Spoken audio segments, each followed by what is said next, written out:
बौद्ध फुलबारी Hey, what's up guys? Welcome back once again. र आज म फेरि अर्को नयाँ भ्लगमा आइसकेको छु यो सो आज चाहिँ हामी मोटो भ्लगिङ सेटअप गर्दैछौँ होइन अनि डेलिभरीमा पनि जान्छौँ र भोलि सायद म गाह्रो छको सामानहरू रिस्टक गर्दैछु अनि तपाईँहरूलाई त्यही इन्फर्मेसन दिनको लागि पनि एउटा यो भ्लगले धेरै हेल्प गर्छ जस्तो लाग्यो। अहिले हामी एकैछिनमा त मोटो भ्लगमा भेट्छौँ नै र त्यो अगाडि चाहिँ हामी यो हेलमेटमा हामी मोटो भ्लगिङ सेटअप राख्नेछौँ। तपाईँहरूलाई मोटो भ्लगिङ सेटअपको लागि के चाहिन्छ भनेर भन्नुहुन्छ। कतिजनाले त कति प्रायःहरूलाई त अब मोटो भ्लगिङ गर्नको लागि गोप्रो नै चाहिन्छ भन्नुहुन्छ, तर गोप्रो चाहिँदैन। हामीसँग यस्तो यस्तो सेटअपहरू एभाइलेबल छ कि यो चिन माउन्ट छ, चिन माउन्टहरूको ठ्याक्कै यहाँ हेलमेटमा जान्छ अनि तपाईँहरूले यो हेलमेटमा राखेर यहाँ ठ्याक्कै मोबाइल अड्काएर मोबाइल होल्डर आउँछ, त्यहाँ अड्काएर आफ्नो मोबाइलबाट 0.5 0.6मा वाइड एङ्गलमा राखेर मोटो भ्लग पनि हाल्न सक्नुहुन्छ। मोबाइलकै माइक युज गरेर लेभल आएको माइकहरू हामीसँग एभाइलेबल हुन्छ। सो त्यो आज मोबाइलको सेटअपहरू नदेखाम। यदि तपाईँहरूलाई मोबाइलको सेटअप्सहरू किन्न छ भने चाहिँ गाउँछ अनलाइन सपिङ नेपाल इन्स्टाग्राममा हेर्नु होला। र अहिलेको लागि चाहिँ हामी यो हेलमेटमा गोप्रो सेटअप गरौँ भनेर चाहिँ हामी एउटा डेलिभरी छ, हामी डेलिभरी गर्न जान्छौँ। We are good to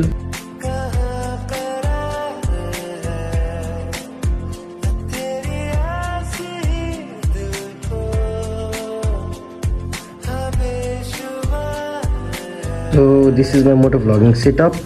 focus गरिदिनु आफ्नो फेसलाई। सो यो गोप्रो पनि सेलमा छ। यदि तपाईँहरूले किन्न चाहनुहुन्छ भने चाहिँ गाह्रो अनलाइन सपिङ नेपालको इन्स्टाग्राम पेजमा भिजिट गर्दा हुन्छ। यो गोप्रोसँग तपाईँहरूको एक्सेसरिजहरू धेरै आउँछ होइन। ट्राइपड आउँछ जुन मैले समाति राखेको छु अनि त्यसमा तपाईँहरूले गोप्रो हालेर मजाले यसमा गोप्रो हालेर आनन्दले त्यसमा खिच्न सक्नुहुन्छ। एउटा युलेन्जीको गोप्रोको लागि छुट्टै केस आउँछ जुनले तपाईँको गोप्रोलाई प्रोटेक्ट गर्छ।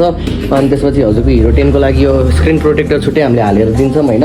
यस्तो अनि यस्तो माउन्ट्सहरू धेरै आउँछ अनि यो चिन माउन्टहरू तपाईँहरूलाई एक्स्ट्रै दिइरहेको छौँ हामीले। गोप्रो मात्रै होइन अनि त्यो सँगसँगै गोप्रो र एडाप्टरको प्राइस राखेर हामीले बेचिरहेको छौँ।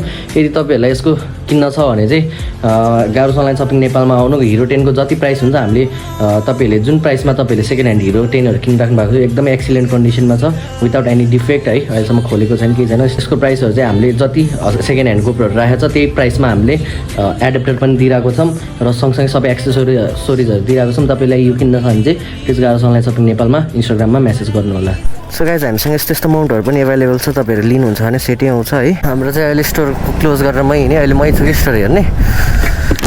सो हाम्रो लोकेसन चाहिँ स्टोरबाट टक्क लाएर यो कपनको निलो पुलको पेट्रोल पम्प भयो। यो पेट्रोल पम्प भयो भनेपछि तपाईँहरू यहीँबाट छिरेर जाँदा हुन्छ। सुकेधाराबाट पनि डाइरेक्ट टच हुन्छ भित्रको यो पेट्रोल पम्पको बाटो भनेर आउनु ठ्याक्कै। अब निलो पुल भनेर चाहिँ कुन भनेर कन्फ्युज हुनुहुन्छ होइन। कालो पुल आउँछ, त्यसपछि चाबेलको गोप्रो कृष्ण हलको पुल आउँछ अनि त्यसपछि हुँदा हुँदै गरेर यो निलो पुल आउँछ कि ठ्याक्कै। निलो पुलबाट अलिकति अगाडि आउनु अनि भोक चाहिँ यहाँ एक दिनमा गाह्रो छ भनेर टालिदिन्छु, स्टोरको नामै टालिदिन्छु। सो त्यही हो guys, let's start the vlog अब। सो हेलो एन्ड नमस्ते एभ्रिवान, होप सबैजना सन्चै हुनुहुन्छ होला। एन्ड इट्स योर बोय उत्सव back with another new video.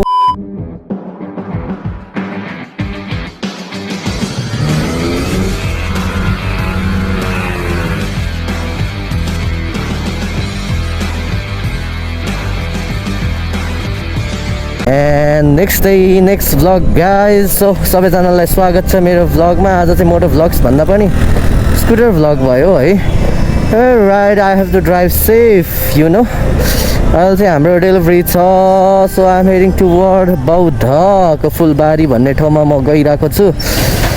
यस दाइले त कडा हेरिदिनु भयो नि त नि। गाह्रो मलाई पछि निकै अप्ठ्यारो यस्तो भयो भने। लेट्स गो, गल्ली गल्लीको बाटो छिर्नुपर्छ केटा हो। यस्तै अब भोलि गाह्रो छ गो। हामी टन्नै सामान झार्दैछौँ, नयाँ दसैँमा अफर आइरहेको छ होइन। नयाँ अफरहरू हामी दिइरहेको छौँ। अब दसैँको अफर भनेर बुझ्नु न। अनि भोलि टन्नै सामान झार्ने विचार मेरो चाहिँ। अब यो भ्लग भोलिकै भ्लगमा एन्ड हुन्छ होला कस्तो सामान झार्दैछौँ भनेर। अनि भोलि भयो भने कार भ्लग पनि आउँछ। म भोलि ड्राइभ गरेर तपाईँहरूलाई भ्लग देखाउँछु।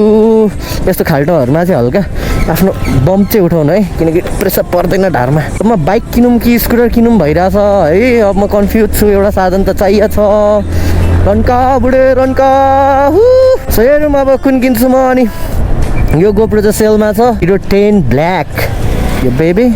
हिरो ट्रेन ब्ल्याक हो यो चाहिँ होइन। तपाईँहरूलाई यो गोप्रो चाहिँ मैले एकदमै रिजनेबल रेटमा दिइरहेको छु। यो गोप्रोको रेट तपाईँ हाम्रो बजारमा हेर्नु होइन, जति त्यहाँ हाम्रो बजारमा गोप्रोको मात्र रेट छ म त्यहाँ एडाप्टर पनि दिइरहेको छु। त्यो सँगसँगै तपाईँहरूलाई एडाप्टर सहित के आउँछ भन्दाखेरि तपाईँहरूलाई एडाप्टर सहित के आउँछ भन्दाखेरि धेरै धेरै एक्सेसरिज आउँछ। मोटो भ्लगिङ एक्सेसरिजदेखि ट्राइपडदेखि के सबै म एक्सेसरिज दिइदिन्छु, किनकि तपाईँहरूलाई केही कुरा कमी राख्दिनँ। ह्यान्डमेड माइक पनि दिइदिन्छु, which is a little bit expensive mic in our store. त्यसले डेलिभरी गर्ने पनि आफै छु, त्यसैले अब साधन पनि अरूको लिएर हिँडिराख्नु परेको छ होइन। अनि अब नेभर माइन्ड, साधन लिएर हिँड्ने जाने डेलिभरी गर्ने है। सुरुमा सबैजनालाई यस बडा दसैँको ह्याप्पी दसैँ भनेर शुभकामना दिन चाहन्छु म। सबैजनाको दसैँ खुसियालीले भरोस्, कसैको जिन्दगीमा दुःख भन्ने कुरा नआइपुगोस्। जाम डेलिभरी सकामा नि स्टोर फेरि सटर खोलेर बस्छु म स्टोरको। अब एउटा साधन किन्नु छ हौ केटाकेटी हो, दामी दामी साधन किन्नु छ। अनि हेरौँ अब कुन साधन किन्छु थाहा छैन। मैले नयाँ हन्डाको कुनै नयाँ आफ्नो फ्यामिली हेरिरहेको छु, अनि हल्का ढिलो भइरहेको छ कि कम्पनीको रेस्पोन्स आउनमा। सो रेस्पोन्स आउने बित्तिकै त म किनिहाल्छु, दसैँ लागिसकेको छ गाह्रो। अनि हाम्रो मैले अहिले यो जुन हेलमेट लगाएको छु यो तपाईँहरूलाई अब दसैँ अफरमा म मात्र 2800मा दिन्छु। यो चाहिँ रेडरको ISI सर्टिफाइड हेलमेट हो होइन, 2800मै दिइदिन्छु म तपाईँहरूलाई। राम्रो छ, ISI सर्टिफाइड हो। कपी हेलमेट भन्नुहुन्छ ग्राफिक्सले देखेर, यो ग्राफिक्स मात्रै कपी हो, हेलमेटको जुन छ त्यो कपी छैन। बल भाइहरू, अब मैले यसको न बिल बुक बोकेको छु न मैले लाइसेन्स बोकेर हिँडेको छु। म त यस्तै हो केटा, चिलमा हिँडिदिन्छु म त। दिउँसोको टाइममा चिलमा हिँड्नुपर्छ, चेकिङ पऱ्यो भने चाहिँ फनक्कै हो म। वेदर यस्तो राम्रो भइरहेछ, अस्तिसम्म चाहिँ पानीहरू दुई चार दिन मजाले परिरहेको थियो, फेरि पानी पर्ला जस्तो छ। कालो बादल लड्किरहेको छ, लड्की र कालो बादल लड्की। गाह्रो म के बोल्दैछु, मलाई निकै पर्यो अप्ठ्यारो। अहिले यो पहिला यता कम्ता धुलो हुन्छ यहाँदेखि चाबेलमा, अहिले बाटो पिच भएदेखि चाहिँ यस्तो धुलोहरू कम भएको छ है काठमाडौँमा। अब काठमाडौँको एउटा कुरा होइन, यो वायर सिस्टमहरू चाहिँ केबल सिस्टमहरू चाहिँ एकदमै मेस्टअप छ। सो यसलाई चाहिँ गभर्मेन्टले हेर्नै पर्छ।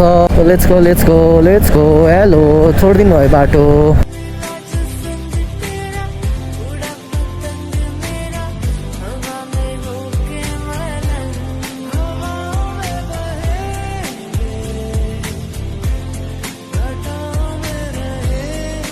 अहिले जो अफिस टाइम भयो नि त नि, अब हल्का जामहरू बढ्दै जान्छ।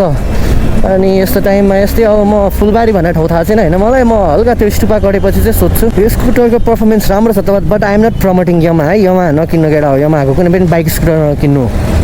तपाईँहरूले मलाई माया गर्नुहुन्छ भने चाहिँ यमाको एउटा पनि बाइक स्कुटर सेकेन्ड ह्यान्ड भयो नि नकिन्नु। भित्री बाइक, भित्री चाहिँ राम्रो बाइक हो फेरि है। पानी पर्छ, पानी पर्नु अगाडि म यति डेलिभरी गरेर स्टोर छिरिहाल्छु। म्यामलाई सोधौँ भनेको फुलबारी एरिया कहाँ भनेर, म्याम अगाडि जानुभयो। काठमाडौँमा बस्नुको बेफाइदा यस्तै हो कि जाम हुन्छ। No worries look at my side lights people. सरले चिट बोकिराख्नु भएको छ, नसोधौँ है सर फुलबारी कहाँ भनेर। त्यो साइड लगाउनु भनेर लाइसेन्स बिल बुक देखाउनु भनेर त सक्यो नि त। अनि सक्यो।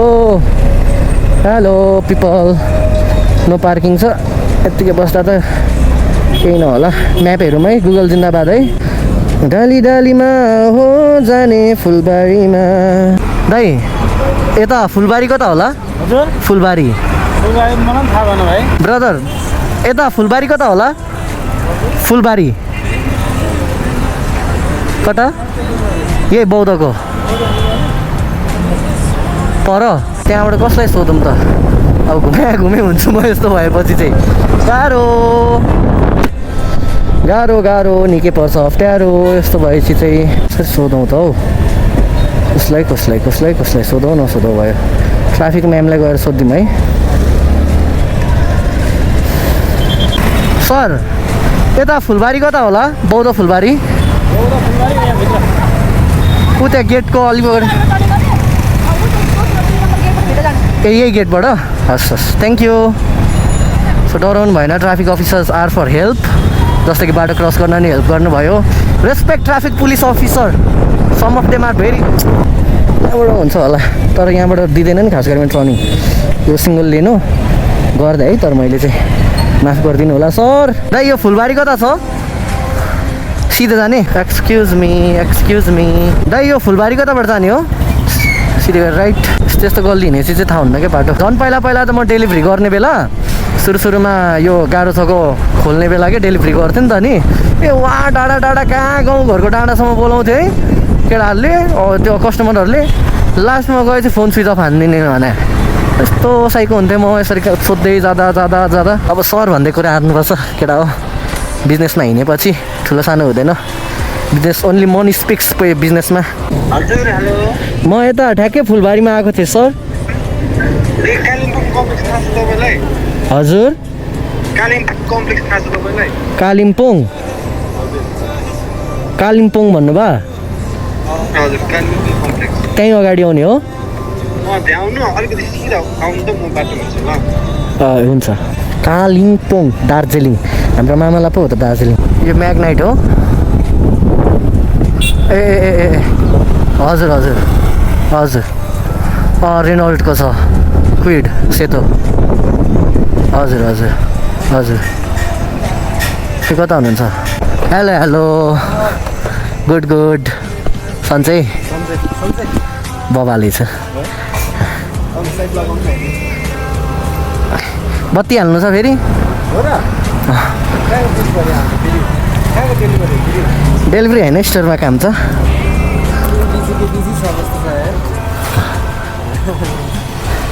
थ्याङ्क यू फर चुजिङ गाह्रो छ अब गाह्रो हुन्न नि फेस मास्क लगाएपछि त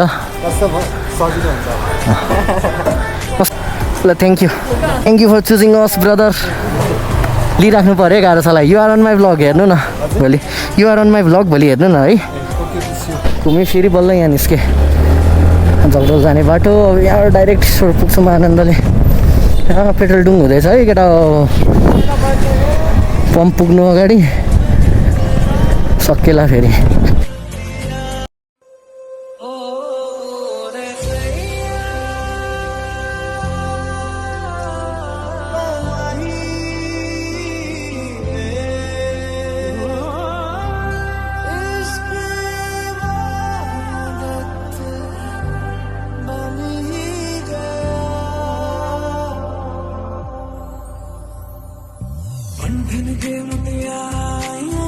पटोला बनके गन्ना दे विच पिपल पत्तियां पाही चूड़ा खनके पंठन के मुटियारा आया पटोला बनके गन्ना दे विच पिपल पत्तियां पाही चूड़ा खनके मेरे सोने वे माई मेरा किथे नहीं हो दिल लगना मेरे सोने so guys finally back to store है अब म गाह्रो छको स्टोर पनि बन्द गर्छु अनि त्यसपछि लाग्नुपर्छ सो आजको लागि यति नै इन्स्टाग्राममा उत्सव अन्डरस्कोर लिगल छ त्यहाँ चाहिँ फलो गर्न नबिर्सिनु होला गाह्रो छको इन्स्टाग्रामलाई पनि माया देखाइदिइराख्नु होला सो आजको लागि यति भन्दै इट्स मी उत्सव blog shining of piece guys